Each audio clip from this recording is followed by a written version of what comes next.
You ask Tiger to solve.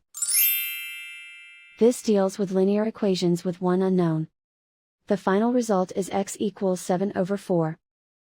Let's solve it step by step. Simplify the expression. Group like terms. Simplify the arithmetic. Group all constants on the right side of the equation. Add 7 to both sides.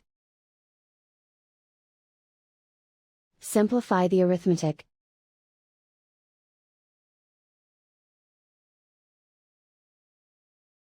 Isolate the x. Divide both sides by 4. Simplify the fraction. And so the final result is x equals 7/4.